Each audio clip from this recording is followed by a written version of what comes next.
Hi, I'm Dave Stotts from Drive Through History. Happy St. Valentine's Day.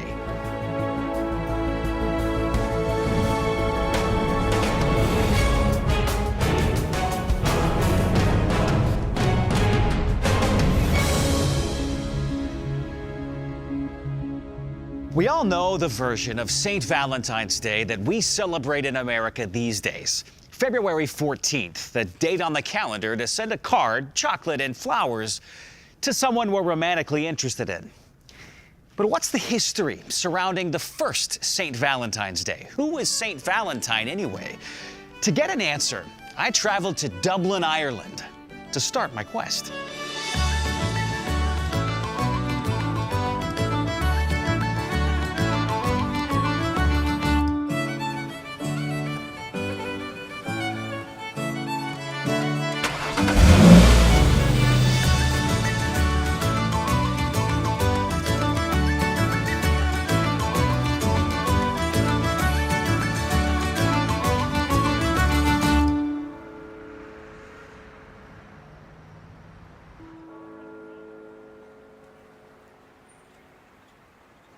At least 3 different martyrs for Christianity named Valentine were granted sainthood in the Roman Catholic Church.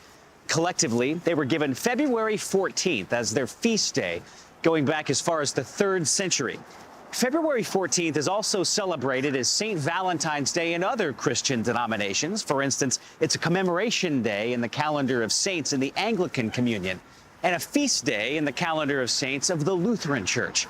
I've traveled here to Dublin, Ireland, to learn a bit more about the Christian history related to St. Valentine's Day.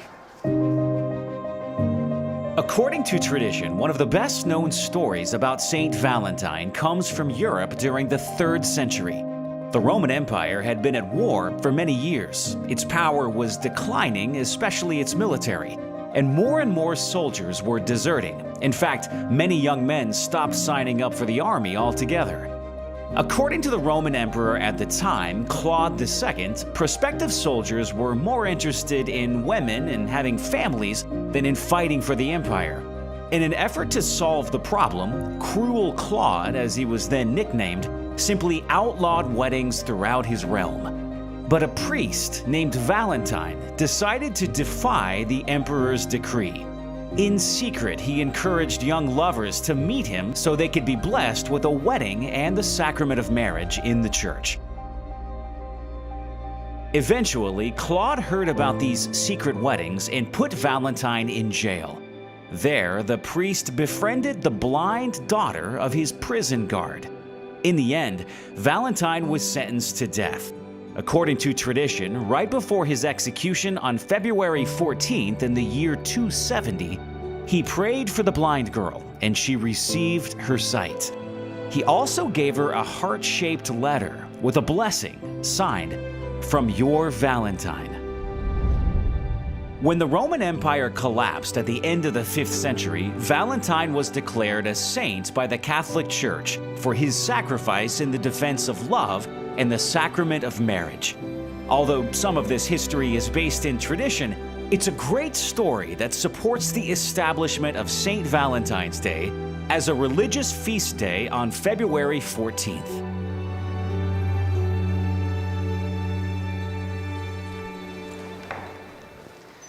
This is Whitefriars Street Church in Dublin. It's a Roman Catholic church maintained by the Carmelite order. I'm here because Whitefriars Street Church is noted for having the bones of one of the St. Valentines. They were donated to the church in the 19th century by Pope Gregory XVI and moved here from their previous location at a cemetery in Rome.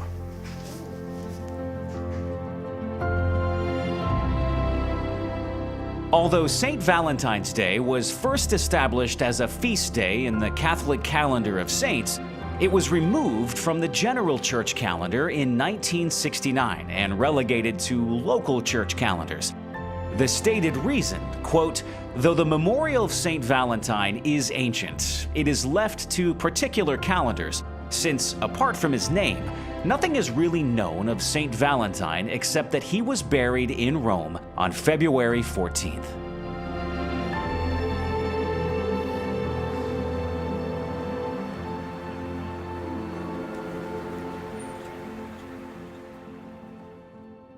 So, there you have it. The basic church history related to St. Valentine's Day. But when did the celebration of February 14th take on romantic connotations in the general culture? It appears the modern customs related to Valentine's Day go back to Britain in the Middle Ages, when people viewed February 14th, which is halfway through the second month of the year, as the day that birds started finding their mates for the upcoming spring. In about 1382, Geoffrey Chaucer wrote a 700-line poem called The Parliament of Fowls. In it, he made the first known literary connection between St. Valentine's Day and the day birds pair up for the season. For this was sent on St. Valentine's Day, when every fowl cometh there to choose his mate. Over the next 2 centuries in Europe, lovers that courted on February 14th started calling themselves their Valentine. By the 16th century, St. Valentine's Day in the church had also become a day specially consecrated to lovers for the sending of cards, letters, and poems. Over the years, Valentines went from handmade notes to big business. In 1910, 18-year-old Joyce Clyde Hall stepped off the train in Kansas City, Missouri, with 2 shoeboxes full of postcards. Hall had little money, but a huge entrepreneurial spirit. His brother, Ronnie Hall, soon joined in the family business, and they named their company Hall Brothers. In 1915, a fire destroyed their office and all their inventory. But they pressed forward with a $17,000 loan and a new strategy. The postcard business was in decline because people wanted more privacy in their communications. So the Hall brothers bought a printing press and started making high-quality Valentine's and Christmas cards mailed in envelopes. The plan worked. The brand name was changed to Hallmark, and the rest is history. While I've been guilty of buying a commercialized card at the last minute, my mother taught me better than that. So this year, I'm determined to score some extra points with my wife and make my Valentine from scratch.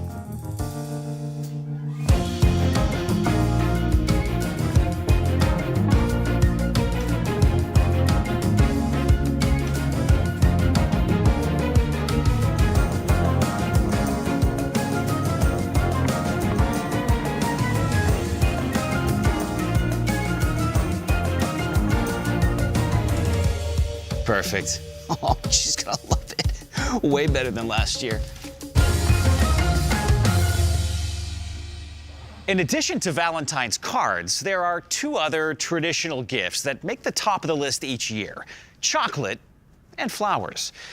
Again, similar to the card, I'm guilty of running to the grocery store at the last minute to grab a bouquet of roses and a heart-shaped box of chocolates. But I've never really thought this through. Am I doing this right? Maybe I need a little more appreciation for these traditions. I mean, where do these traditions come from anyway? Well, this is drive-through history. So let's hit the road and explore the backstories for these Valentine's Day staples.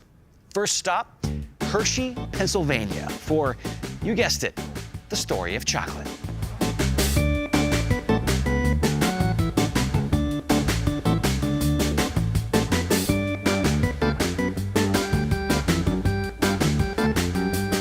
The history of chocolate began in Mesoamerica in about 450 BC, when the Aztecs made fermented beverages from cacao seeds. Originally prepared only as a drink, chocolate was served as a bitter liquid mixed with spices or corn puree. Chocolate was believed to be an aphrodisiac and to give the drinker strength. Cacao seeds were considered the gift of Quetzalcoatl, the god of wisdom. And the seeds once had so much value that they were used as a form of money. After chocolate arrived in Europe in the 16th century, sugar was added, and it became popular throughout society. First among the ruling classes, and then among the common people.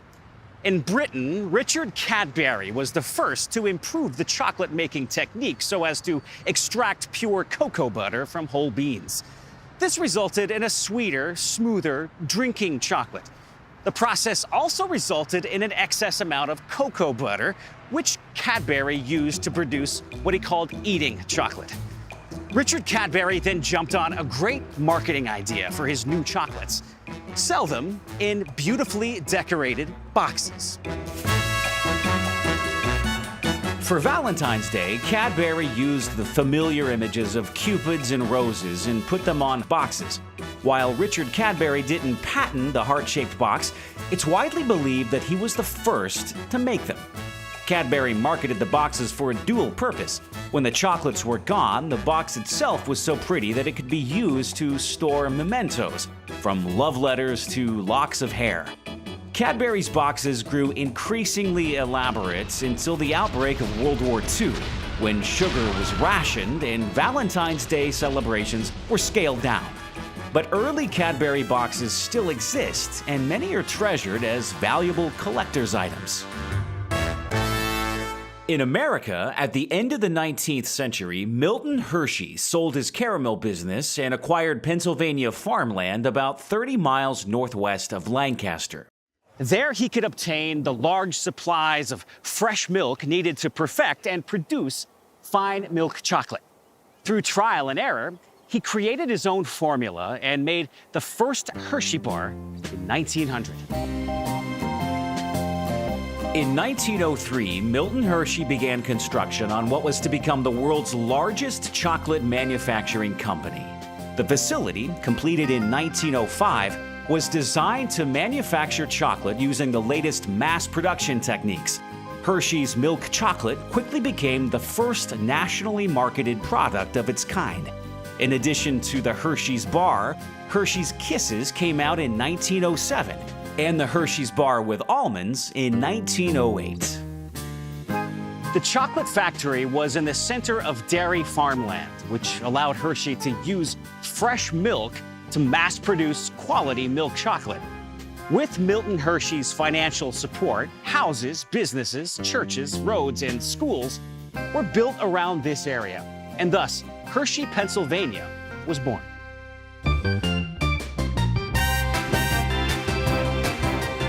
Then in 1963, something magical happened. Hershey's acquired the H.B. Reese Candy Company, and the merger of chocolate and peanut butter would go on to change my life.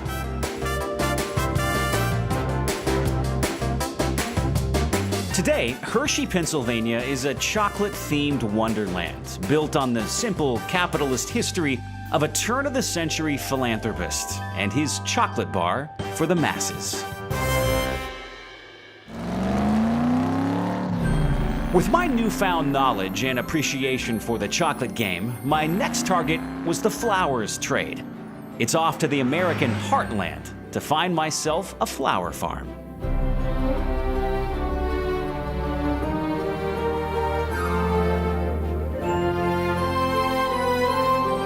Valentine's Day is the single busiest day of the year for florists. According to the National Retail Federation, Americans will spend nearly $1.7 billion on flowers for that day alone. 78% of flowers purchased for Valentine's Day are cut flowers, half of which are long-stemmed roses. Mixed bouquets and carnations basically make up the other half. The farmlands of America are dotted with family farms and greenhouses full of flowers that supply our huge retail stores. Let's check this one out.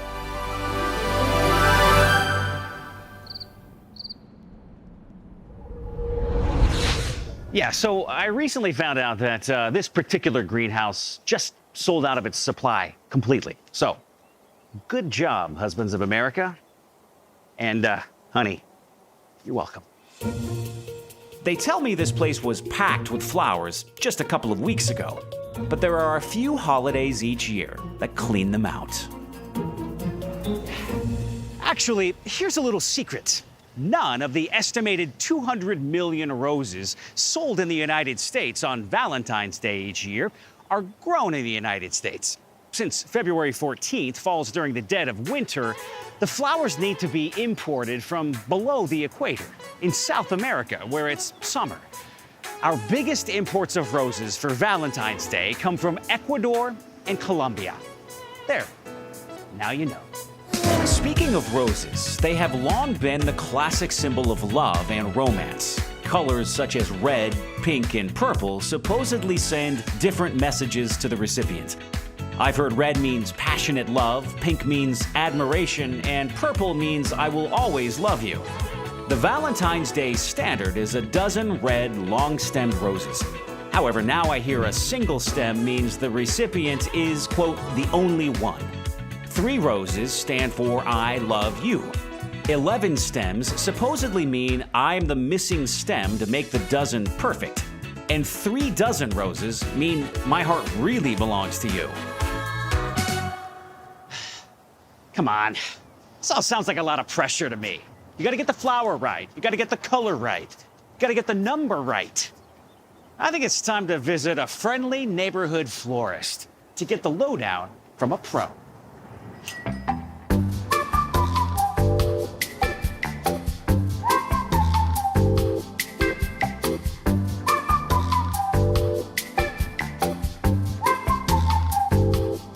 Hello. Hi. Hi. Okay, I'm Dave. Please help me. Of course. So my name's Catherine. Okay, hi, Catherine. We'll walk into the coolers where all of our fresh Wow. roses are. Okay, thank you. Okay, I'm overwhelmed. I don't know what to pick for my wife. I'm always the guy that at the end of the day on Valentine's Day, I go to the grocery store and I'm looking around and there's like half a dozen other panicked husbands like me. Yes. And I'm getting the leftovers, so help me, please. Make an arrangement for my wife. Definitely. So I would definitely do ombre. It'd be really pretty. Definitely impress her. Let's go ombre. Let's do ombre. Awesome. Okay. In full disclosure, I hadn't the foggiest idea what she was talking about. Does she have a specific color she likes? You'd think I would know this. I think let's just go with that. You know, I think by the end of this, Catherine, you and I are going to be buds. Yeah, no, I mean, I think you definitely rose to the occasion, so. That's very true. See, at this point, it's really unromantic to ask how much all this is going to cost. So when you get a huge rush of people for Valentine's Day, how do you stem the tide of that? So right now this is the 2 dozen, and then we can go in and add in some more things to kind of make it pop Yeah. a little bit. All right. And kind of add in a little bit more texture. Awesome. All right, let's go. So let's just add a few of these really pretty Gerber daisies. Then from there, to go with the peach, we can do some stalk. It's appropriate because that's how I first dated my wife. Was I stalked her for a little while. Nothing says romance like a restraining order. This pink one really matches the roses. I like to add in a little hydrangea at the bottom yeah. to give a lot of different textures since we're kind of ranging in a bunch of different things. And then once it is completed, you'll have Beautiful. something pretty impressive for your wife. That's awesome. I'm man enough to say it.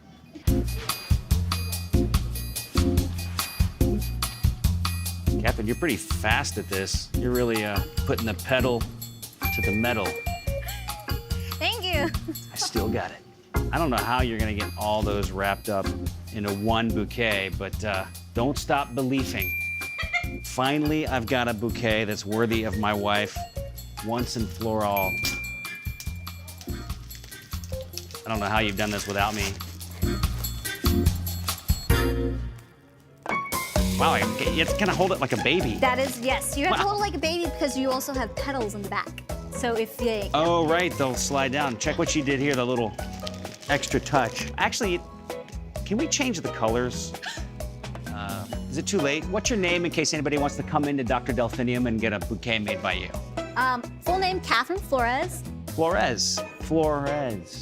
Flores is a Spanish word for flowers. Look, I'm doing the puns around here. We're not buds anymore. So, we've got the history covered. We got the gifts covered. But what about the whole concept of asking that special someone to be your Valentine? Look, when it comes to dating, I was always a bit awkward. I really don't know why. I learned everything I know from the dating experts in health class at school. How do you choose a date? Woody thought of Janice and how good-looking she was. Except, well, it's too bad Janice always acts so superior and bored. There's Betty, and yet it just doesn't seem as if she'd be much fun. What about Anne? She knows how to have a good time, and how to make the fellow with her relax, have fun too, and would be fun on a date. Hi, boys. Hi, Coach. What's the big argument? Oh, Bill's kidding George. He says he's scared to ask a girl to the winter party. You scared to make a date, George? I never asked a girl to anything. Maybe you haven't, but you'll be wanting to someday.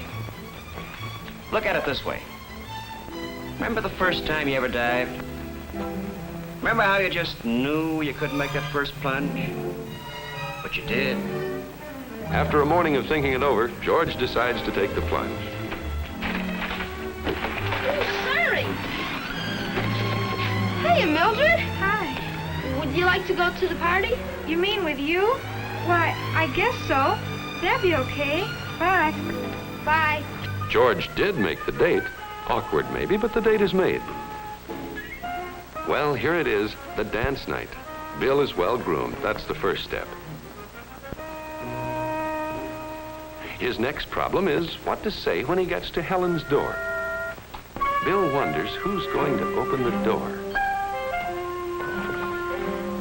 How do you do? I'm Bill Jenkins. I've come to call for Helen. Oh, yes. How do you do? Nice We've start. been expecting you. Now let's do it again, and suppose that Helen had opened the door. Hi, Helen. Gee, you look nice. Well, thank you. Do you like my new dress? Yeah. Well, come on in.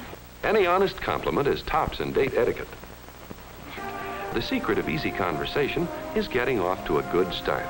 And here, the girl can often take the lead. My, did Mother and I have a time at the hairdresser's today? Oh, it was so funny.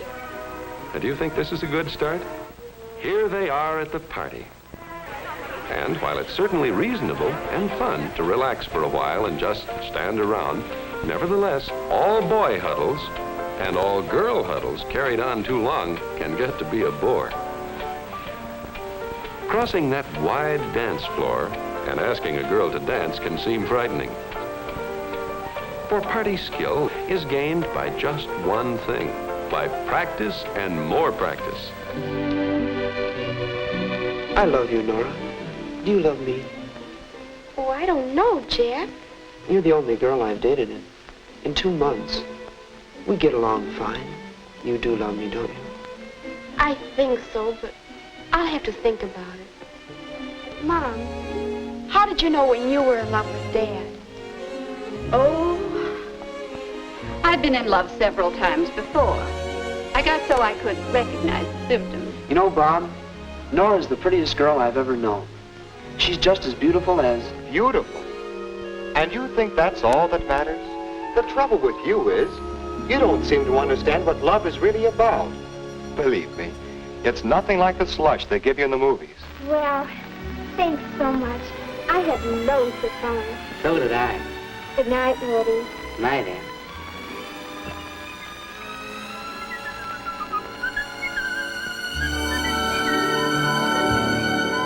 Okay, so maybe these experts were a bit out of date. Maybe I see why my dating game was a bit off. But in the end, isn't it all about the first glance? That undeniable spark, that special something, that feeling you get as if your heart has been pierced by Cupid's arrow.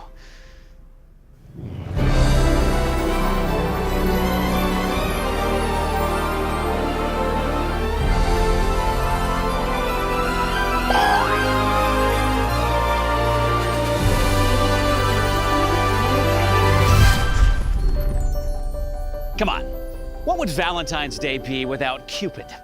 He's probably the most recognized symbol of dating and love in our pop culture today. But where did Cupid come from? Or as they say in superhero comics, what's his origin story? Well, in Greek mythology, he was first known as Eros, the son of Aphrodite. Later, in Roman mythology, his name was changed to Cupid, the son of Venus. Although there are a number of origin stories, one constant was that he was the son of the mythological goddess of love. Nice outfit, loser! Hey. In ancient poetry, Cupid was armed with a bow and a quiver of arrows. He had golden arrows to spark love and affection, and lead arrows to ignite hatred and disgust. Cupid shot his arrows at the hearts of unsuspecting humans and mythological gods. He was a devious guy who played with the emotions of all his targets. In one myth, Cupid shot a golden arrow at Apollo, who fell madly in love with the nymph Daphne. And then he launched a lead arrow at Daphne so that she would be repulsed by Apollo. In another legend, Cupid's mother, Venus, became so jealous of the beautiful mortal Psyche that she told her son to use his arrows to make Psyche fall in love with a monster. But Cupid fell in love with Psyche and married her instead. It's a long story. You get the picture. Tom, have you noticed there's like everyone's crossing the street and walking on the other side? It's so hard to make friends in this town. In early mythology, Cupid was represented as a handsome immortal who was irresistible to both women and goddesses. But in later writings, he was increasingly portrayed as a mischievous child. It is this chubby, love-inducing cherub that has persisted in recent decades, becoming the pop culture mascot for Valentine's Day.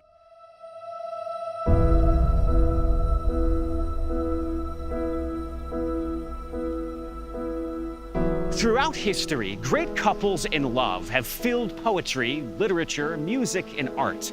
They've caused wars and created empires. They've captured the hearts of the public. Romeo and Juliet might be the most famous love story of all. In fact, the couple has become synonymous with the term. But William Shakespeare met Romeo and Juliet as a tragedy. It's the tale of two teenagers from feuding families who risked everything for love. And in the end, they gave their lives for it. Not all great love stories end up being positive tales of true loving relationships. However, their influence on history and culture is powerful. Here's my brief run-through of a few of them. When Paris, the handsome, woman-mad Prince of Troy, saw Helen, the woman whom Aphrodite proclaimed the most beautiful in the world, he had to have her. Even though she was married, Helen and Paris fell in love and ran off together, setting in motion the 10-year Trojan War. Now, we don't really know if Helen of Troy actually existed, but we do know she played the romantic lead in the greatest mythology epic of all time. She will forever be known as the face that launched 1,000 ships in the Trojan War. Cleopatra, Queen of Egypt, was described as, quote, brilliant to look upon and to listen to, with the power to subjugate everyone. She could have anything or anyone she wanted, but she fell in love with the Roman general Mark Antony. Shakespeare depicted their relationship as rather volatile. In one scene, Cleopatra said to Antony, "Fool, don't you see now that I could have poisoned you 100 times had I been able to live without you?" However, love won the day, and they risked everything to fight a war together against Rome. In the end, they lost the war, but chose to die together in 30 BC. The love story of Sir Lancelot and Queen Guinevere is one of the best-known legends of the medieval period. In short, Lancelot, the famous Knight of the Round Table, fell in love with King Arthur's wife, Guinevere. Their love grew slowly as they were careful to stay apart. But things heated up, and, well, one day they got caught together by some other knights. Lancelot escaped, but Guinevere was captured and condemned to death for committing adultery. Fear not, at the last moment, Lancelot came to the rescue and saved Guinevere from burning at the stake. But in the end, adultery always gets you into trouble, and the couple was forced to separate. Lancelot became a hermit, and Guinevere, a nun. King Henry VIII fell for a young lady in waiting, Anne Boleyn, who possessed eyes, quote, black and beautiful. But the Tudor king was married to a Spanish princess, so he rocked the Western world when he staged a divorce and made Anne his queen. Ambassadors all over Europe couldn't believe how mesmerized the king was by his love for Anne. He wrote numerous love letters to her in the 16th century, where he spoke of being, quote, wounded by the dart of love. Oh, historical side note, their love affair ended when Henry had Anne beheaded. Charming. One of my favorite positive examples of a couple in history is John and Abigail Adams. Abigail Smith married the founding father, John Adams, at age 20. She was his wife, confidant, and political advisor. They also had 5 children together, including America's 6th president, John Quincy Adams. The more than 1,000 letters they wrote to each other offer a window into the devotion and friendship they shared. Abigail wrote, "There is a tie more binding than humanity and stronger than friendship. And by this cord I am not ashamed to say that I am bound." John replied, "I want to hear you think and see your thoughts. The conclusion of your letter makes my heart throb more than a cannonade." Now that's good stuff. Here are just a couple more. In the wedding of the century, American film star Grace Kelly left Hollywood behind at the height of her career to wed Prince Rainier and become Princess of Monaco. Prince Rainier fell in love with Grace when she visited the French Riviera to film Alfred Hitchcock's To Catch a Thief. He courted her through months and months of love letters before the couple announced their engagement in 1956. Prince Rainier never remarried after Grace's tragic death in 1982. There isn't a more iconic country music love story than Johnny Cash and June Carter. Both were stars in their own right when they met backstage at the famed Grand Ole Opry in Nashville, Tennessee. The couple went on to tour together and fell in love, eventually marrying in 1968. Cash credited Carter with helping him recover from drug addiction, further strengthening their bond. Both had successful careers, sharing a number of Grammy Awards. The happy couple stayed together their whole lives and died within 4 months of each other. It's clear this was a true love story. When once asked for his definition of paradise, Johnny Cash simply said, "This morning, with her, having coffee." And maybe my favorite power couple in the modern era, Ronald and Nancy Reagan. The famous actor Charlton Heston once said theirs was probably the greatest love affair in the history of the American presidency. What began as a meeting between 2 movie stars became a real-life love story. The public saw a couple intensely devoted to one another. Ronald visibly lit up when Nancy entered the room, and Nancy was known for her gaze when she looked adoringly at Ronald whenever he made public speeches. They were always holding hands. Ronald Reagan wrote countless letters to Nancy, and Nancy hid cards and love notes for Ronnie whenever they were apart. In a letter to Nancy on their 31st wedding anniversary, he wrote, "I more than love you. I'm not whole without you. You are life itself to me. When you are gone, I am waiting for you to return so I can start living again." That is so good.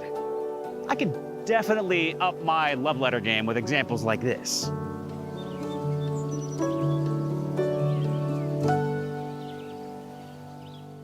While some of these great couples in history didn't last long, others made it for decades.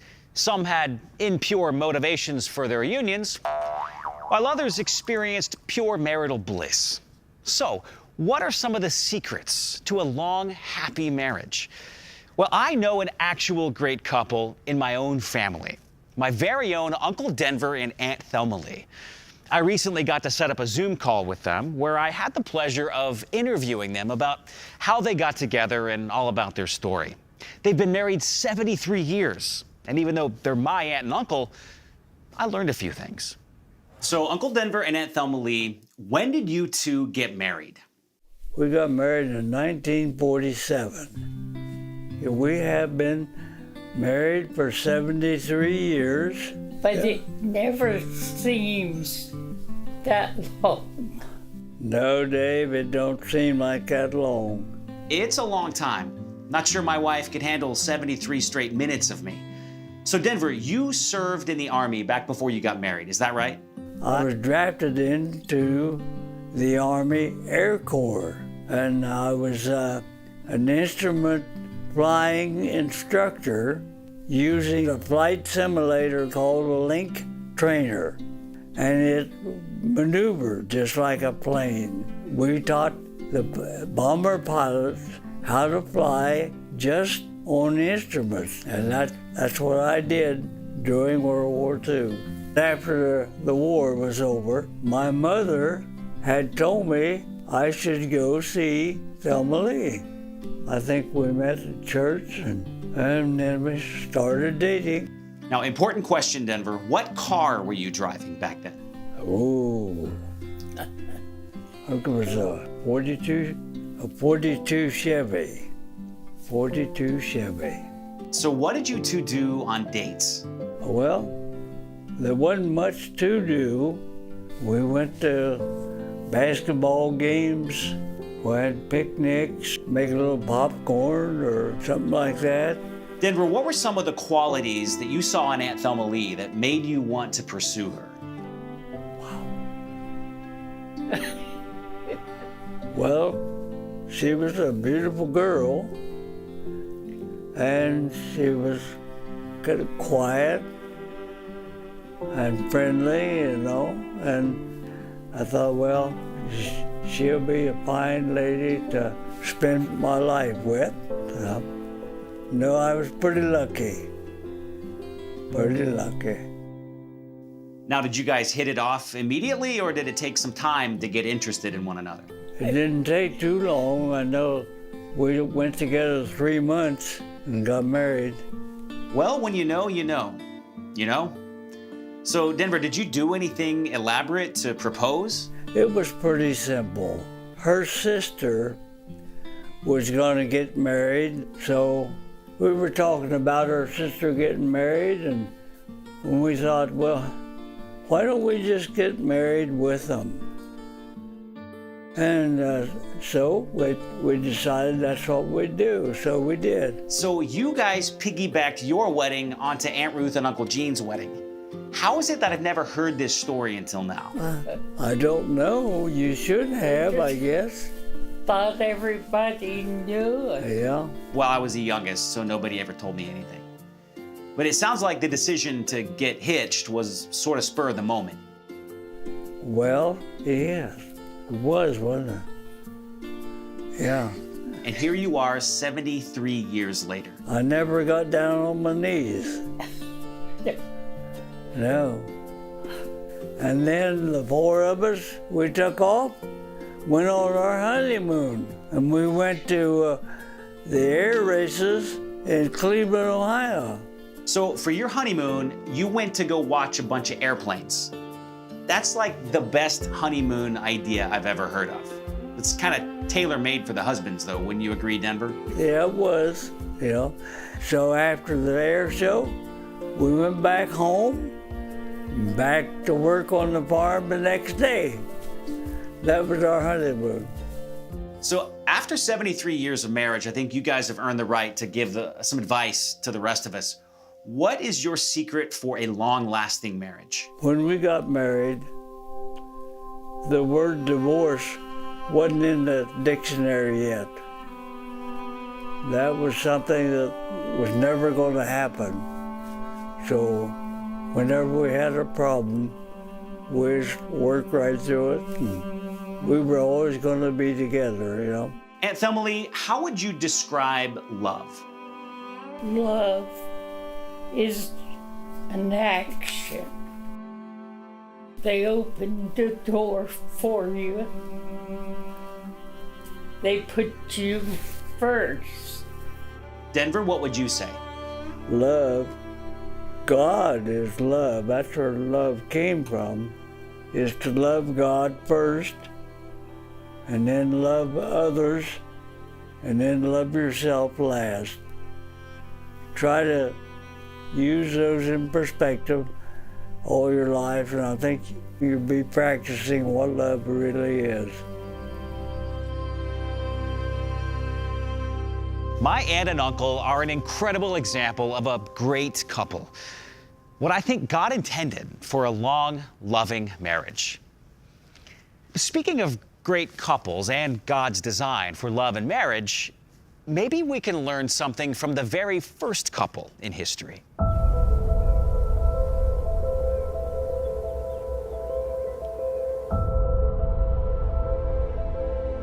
According to the book of Genesis, Adam and Eve were the first humans, and all humans have descended from them.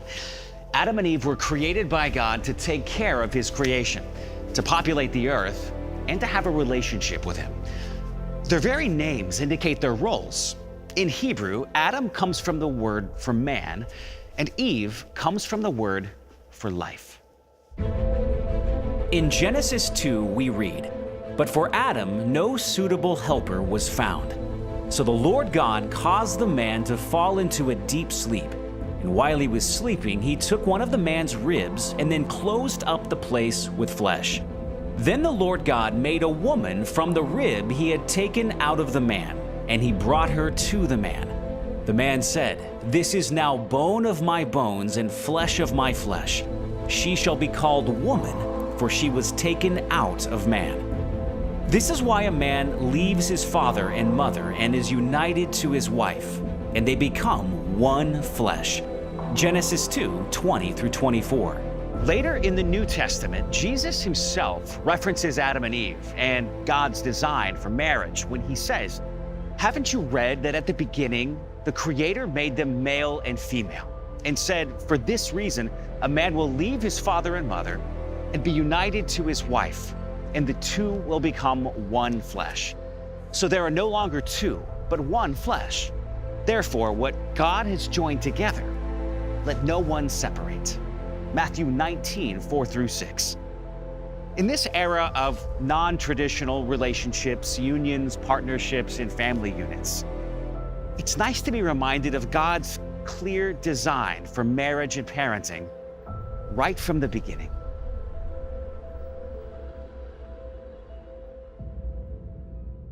Valentine's Day gets us talking about love. But what is love anyway? I mean, I love my wife, but I also love Tex-Mex food. I love my kids, but I also love a great action movie. So what do we really mean by biblical love, especially in a marriage? And what does a godly marriage really look like in the gritty world of the 21st century? To help answer these questions, I'm joined by Scott and Leah Silveri, a couple with a very great story and some valuable insights. Welcome, you guys. I'm really glad you could be with me today. We're so happy to be here. We're huge fans of yours. Could you say a little bit louder? I'm not sure. We're huge fans. Huge fans, okay. Good. Well, you guys have written a bunch of books. You speak regularly at marriage conferences. Give us a big, wide picture of how you guys met and what your story is. Sure. Most of my career I worked over 26 years in law enforcement, and 12 of those were spent undercover. 16 also were spent as a SWAT commander. And that's what led me to my doctoral research for police work, police culture. And he is a very, very humble guy, but he is the most interesting man in the world. Like next to you. Next to you. Thank you. I was actually teaching on a textbook that I'd written about police operations, special operations, and I was invited to teach at a writers' conference. And I'm giving my spiel about my 12 years undercover, and at the end of it, this gorgeous young woman comes up and starts asking these very poignant questions. And of course I thought, I'm a high-flying chief of police with undercover experience. He thought that I was after more than I was, but you really just wanted the facts. I really just wanted the facts. I just wanted his brain. Yeah, don't flatter yourself, all right, Scott? That was it. It's Valentine's Day. We're talking about love and marriage and relationships. Leah, give us a little bit of insight into what it's like being married to somebody, a first responder, somebody who I would imagine there were days that he would go off to work and you might think, gosh, this could be the last time I ever see him. I know that's a little bit of a cliche, right. but given the fact that you were undercover, you were in SWAT, chief of police, that's a high-profile position. It's a target on your back in some way. So give us a little bit of what's it like to be married to somebody like that? It's not easy. It's difficult, and I talk to police wives all the time, and they live in a constant state of fear and anxiety. And God did not give us that spirit of fear. And we talk about stewardship, and when you talk about stewardship, people immediately think money. But that's not true. We are to steward everything that God gives us, from our spouse to our children to the home we live in. It all belongs to God. It all belongs to God. Right. And when you look at it that way, when he walks out the door, I trust God to protect him at all times. and that whatever happens, I mean, it's the same thing as putting your kid on a school bus. God's got this. Right. People talk a lot about inviting Jesus into their marriage context, but what does that look like kind of at a practical level? God created marriage. He created the design of marriage so you could share that intimacy with Him. And of course, the advantage of the model that He created is that we replicate that with our spouse. So in a very tangible way, like you said, it's to replicate the way God loves us, that we're to serve and love our spouse. So that's when we learn to implement that, when we really learn what a covenant marriage was, and it's my wife, myself, and God at the center, then we began to be able to model the way God loves us, that we love each other. And I mean, we were on the brink for about the first year, totally unmet expectations, wondering, doubting, like, how are we going to get out of this mess? Until we invited God into the center. Paul says, husbands, love your wives as Christ loved the church. That's a high bar. Meeting the needs that you know they're having, even when they're not telling you, that's not an easy thing to do. Like, I love that passage because it says, husbands, love your wives. And it doesn't say if you feel like it, if she deserves it. It says love your wives. If she meets me halfway. Right. Or if she deserves it or earned it. That's right. And same thing for women. It says respect your husbands. And these are two things that we are not great at without the Holy Spirit. If God is the center, if He's in the middle of everything, the priorities in your life are going to automatically fall into place. Each other next, then your children, then your work, know, in church and things like that. And a lot of times, especially in ministry, especially with our children, we have a tendency to put other things first. Right. And really, your kids are a temporary assignment. That's right. The goal is to raise them up to maturation and then send them off. But your marriage is designed by God, when it's a covenant marriage, to last forever. And so we always tell people there's a 100% chance of your marriage succeeding if you enter into a covenant with God. Yeah. Somebody said to me one time, procrastination means never having to say you're sorry. I think it's hilarious and the most terrible advice I've ever heard. What is the best marriage advice that you've ignored? No, what is the best marriage advice that you've taken?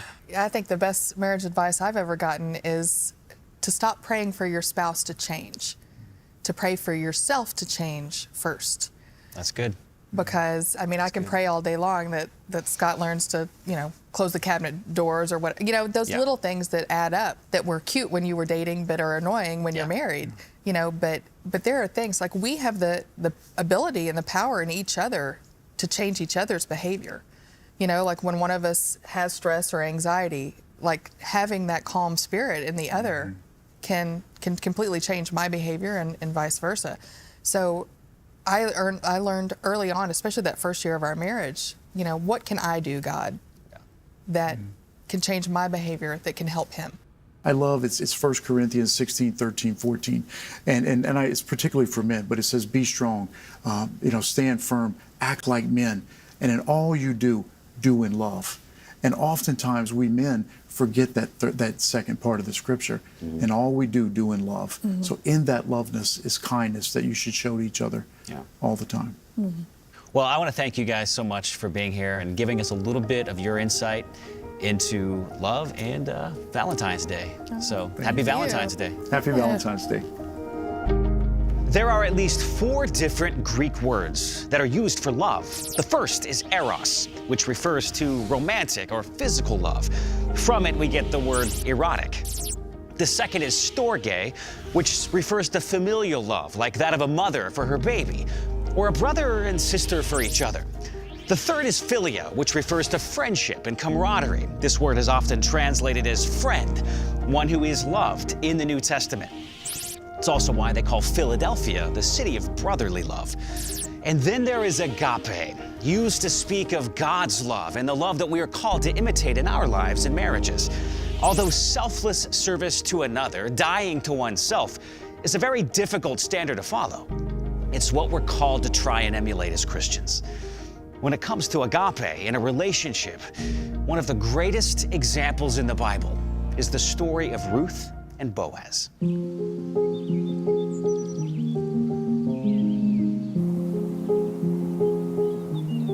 The The love story of Ruth and Boaz is one of the most moving accounts in the Bible.